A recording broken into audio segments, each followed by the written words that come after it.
And I've never not seen it level up people financially when you're forced to like get serious. You're making decisions based on what the income statement, the balance sheet, and the cash flow statement. Bookkeeping is one of those things that's like littered with pitfalls and what you don't know and kind of things like that. Doing bookkeeping yourself. You should never be doing bookkeeping Yeah. yourself. Super affordable too to have a bookkeeper. I'm not starting a business without a bookkeeper.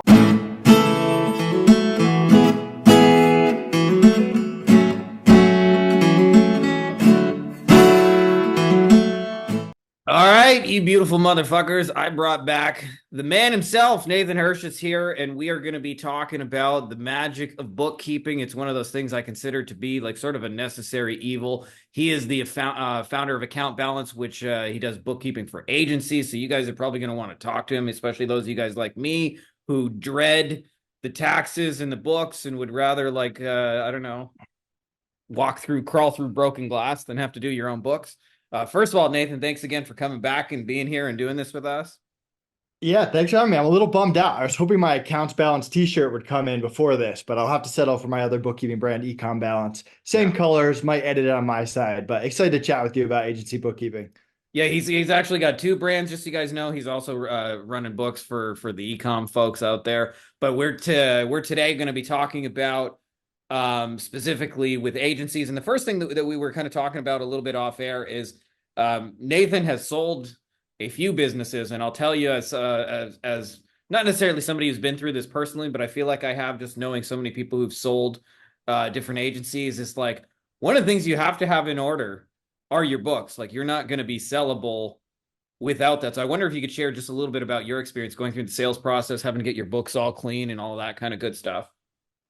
Yeah, I mean, even going back before we started FreeeUp, which is the company we sold for our Amazon business, I was a 20-year-old entrepreneur. I had no idea what I was doing. I started off doing bookkeeping myself. Then I tried hiring college kids to do it, and that was a mess. Then I tried dumping it on my CPA at the end of the year, and that was super stressful. And I never knew really how I was doing until the end of the year. Then I tried to save money and do it every quarter. And again, it was too late to make decisions. And then finally, by year 3 or 4, I hired a monthly bookkeeper. So fast forward ahead, had the idea for FreeeUp, and I said, okay, I'm hiring a bookkeeper from day one. I'm not making that mistake again. And that ended up being one of the best business decisions we ever made. Not only were we able to make good decisions every single month based on what the numbers were telling us, but 4 years later, when we went to sell the business, we had 4 years of Immaculate books going back to the first day. And due diligence was long. It was 6 months. It was the most stressful 6 months of my life. And that was with clean and Immaculate books. And you and I were chatting before this. I mean, there are agency owners that go to sell and then they say, oh my God, I can't do this without clean books. And then they have to hire a bookkeeper and go back years and years. And that's never a fast process. You're not going to find a good bookkeeper who can catch up 2 years of books in 2 weeks. You're talking months and months and months. And that Yeah. only delays the sale, makes due diligence longer, loses trust with the buyer. So having key financials that we had in place, ready to go, clean, but also just knowing our numbers because we had reviewed them every single month, built a lot of trust with the buyers and helped us eventually exit. Yeah. And I would also add that there's a transition that like all of us go through in this journey. And it sounds like you went through that like in FreeeUp is you go from almost like a freelancer where where it's like a side hustle, like a sophisticated side hustle, and then you cross into that zone of like, no, this is a real business and all of that. And I've never not seen it level up people financially when you're forced to like get serious and actually like, for some of you guys that may be meaning like actually registering an LLC, as Nathan's talking about, getting your books in order. And when you're forced to kind of like face those numbers and pay taxes in like a clean and straightforward way and all of that, what happens is, like you said, all of a sudden you're very aware of where the business is at because you're forced to look at those numbers. You're forced to see, we took in this much, these were our expenses, and it's all kind of there in black and white. And it forces you to like really at least for me, I'm not talking for anybody else, but it forces you to like really get a clear snapshot of like, this is how we're really doing, not in sort of some abstract way. I wonder if you can just comment a little bit on that.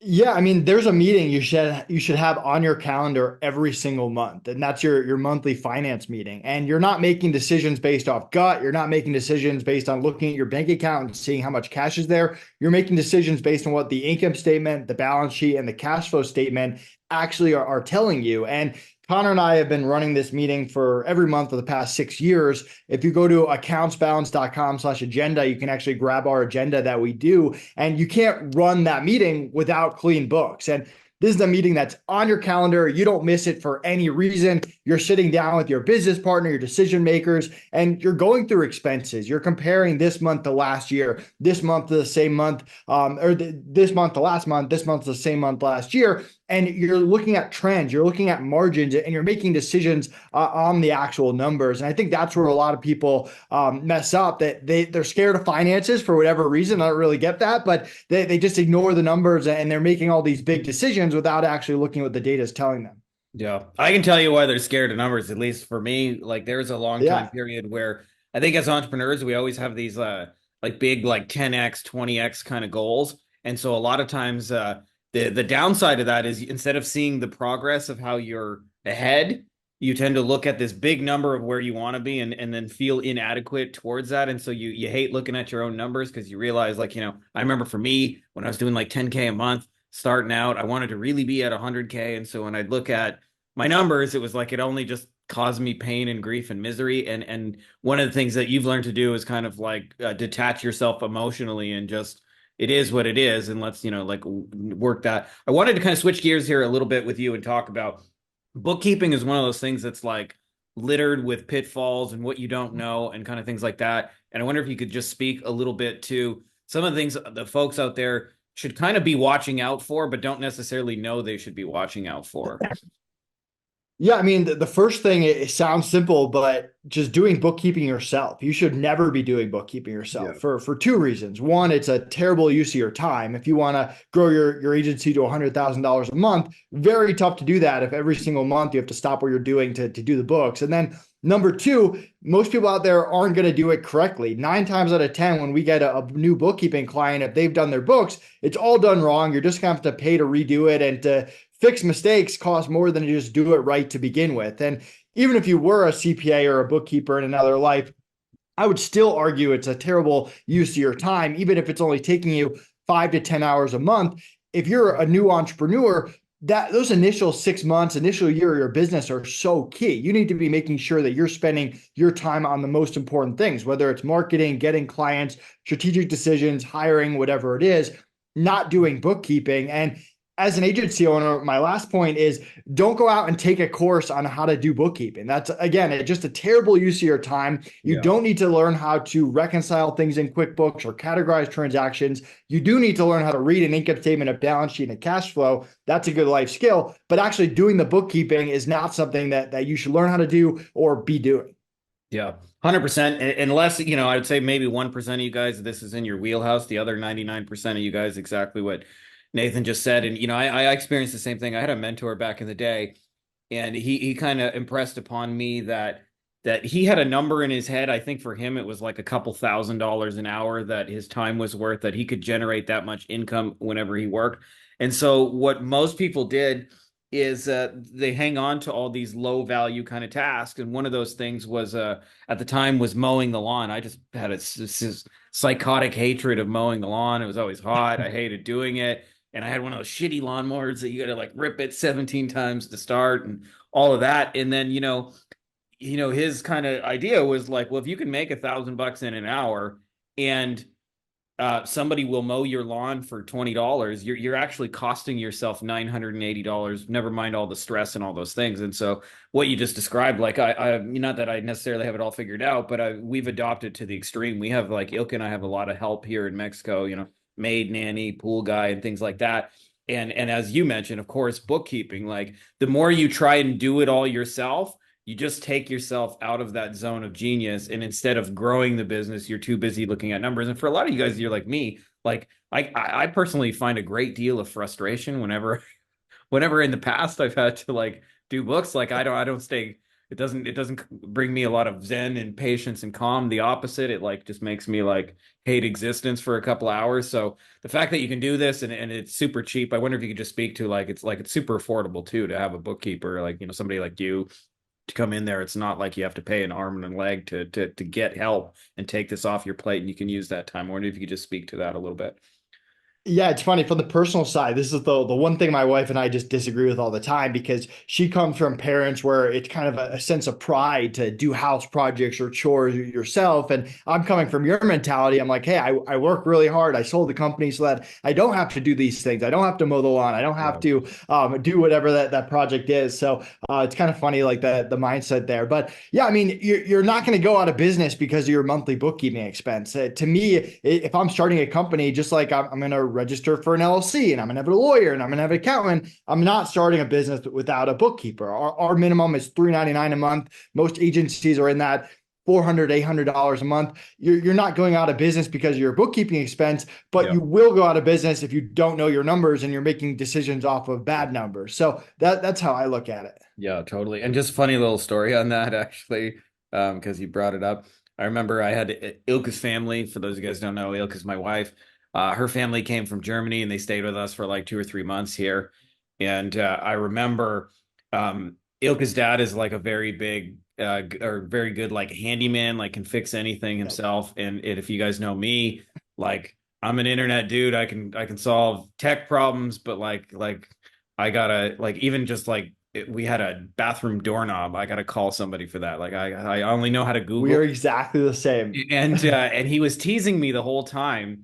And there was a moment there where he was, like you don't know how to do anything, blah blah blah, just playfully, of course, but in good spirit. But I remember like I shut him up real fast when I said, well, that stuff to me is $20 an hour work, and I can hire 1,000 of you to do that, and I can go make $1,000. Well, that guy's for $20 fixing my doorknob. Like, why would I cost myself $980 to go learn that skill? And then he didn't really have a reply for that. And I'm with you.